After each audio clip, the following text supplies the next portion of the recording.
संगच्छध्वं संवदध्वं संगच्छध्वं संवदध्वं संवो मनांसि जानताम् संवो मनांसि जानताम्. Good morning, students. Welcome to Test and Notes. My name is Asmita, and I am going to discuss with you scale, depth, and inclusiveness of Indian democracy. In my previous session, students, I have discussed with you that democracy, in a democracy, the people are the source of power, and the citizens enjoy it, the white powers, and they are the backbone of the democracy. So, democracy is a form of government in which the rulers are elected by the people. Many students have asked me, okay, ma'am, what is the origin of democracy? The democracy is a Greek word which combines two words, demos and kratia. Demos means people and kratia means rule. That is the rule of the people. So again, I'm repeating this point that in a democracy, the people are the source of power. The next important point that is to be very noted, that in India, we are having representative form of democracy. And India is the largest democratic country in the world. And it is the largest participatory democracy in the world. So students, you must know that in India, we have an ancient tradition that democratic ethos in India did not emerge suddenly. It has a long historical process. We have democratic tradition from very early times, and it is rooted in Vedic civilization. In the Vedic civilization, there are four prominent democratic pillars, assemblies are there. One is known as Sabha, second is known as Samiti, third is known as Parishad, and fourth is known as Gana. So this four terms is very much visible in your books, but you should know what is Sabha, Samiti, Vidhata, and Gana. Sabha and Samiti, if you go through Rig Veda and Atharva Veda, these are the terms you can see. What is Sabha? Sabha is a council. It is a council of elders, elites, and priests. And this Sabha was an advisory body and the judicial body during the Vedic times. It is performing administrative function, judicial function, as well as the religious functions. And this Sabha and Samiti, they had wide powers during the Vedic period. They guided the kings, they advised the kings, and they were administering the entire political system at that time. Apart from Sabha, there is also Samiti. Samiti means the General Assembly of Common People.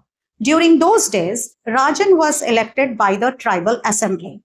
And when I'm talking about Vidhata, it is also an assembly and it is a tribal council, performs socio-religious and economic function.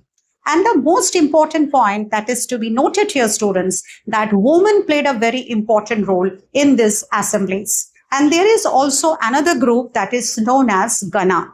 Gana is also a tribal group and it decides defense and local administration.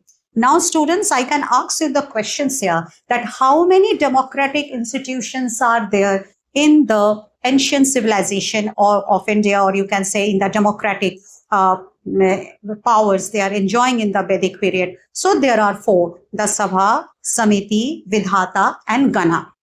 So they were the democratic powerful institutions which executed major role in the administrative matter. Now, one point I want to share with you in this here, that women's participations are also very active in these ancient assemblies. And I can take you some of the name of the great women that they participated in this assembly. For example, Gargi, Lopamudra, Ghosha, Maitri. They were all the ancient women philosophers and they participated in this great assembly. So the ancient concept of women participation and women empowerment is still prevalent today. And we see in today's democracy. So our ancient tradition of democracy is deeply rooted and it is reflected in our modern democratic system, and they laid the foundation of the Indian democracy.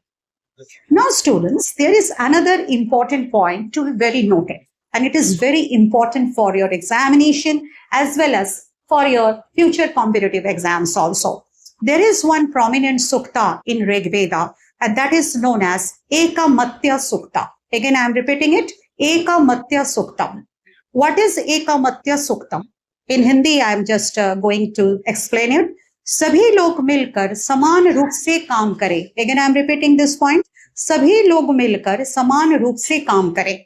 You can ask me, ma'am, what is this Ekamatya Suktam? So it is the prominent hymn of Rig Veda. It is a powerful Vedic prayer. It helps us to understand the democratic principles. Just I have explained you that Indian democracy had an ancient tradition. So definitely this Ekmatya Suktam plays a very important role because it is giving us the democratic principles. So what are the democratic principles involved in this Sukta? First is deliberation, negotiations, consensus, consultation, and shared responsibility.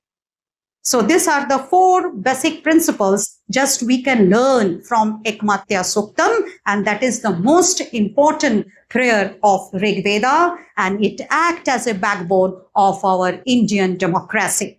It has deepened our democratic tradition. This advocates a society where all individuals hold equal. So now students, you can write the question here that how did Indian democracy evolve? And what is the role of Ekmatya Suktam? Now, students, another important point I have to discuss with you, you know that Buddhism and democracy. Buddhism has also played a very important role in making our democratic tradition very, very deepened. And Buddhism and democracy, they are interlinked. How it is interlinked? I can give you some examples.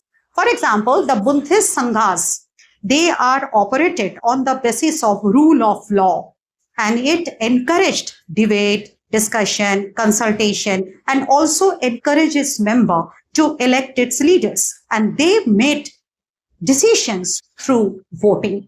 So this is the Buddhist principles, and that is the inspiring source of Indian democracy. संगच्छध्वं संवदध्वं संगच्छध्वं संवदध्वं संवो मनांसि जानताम् संवो मनांसि जानताम्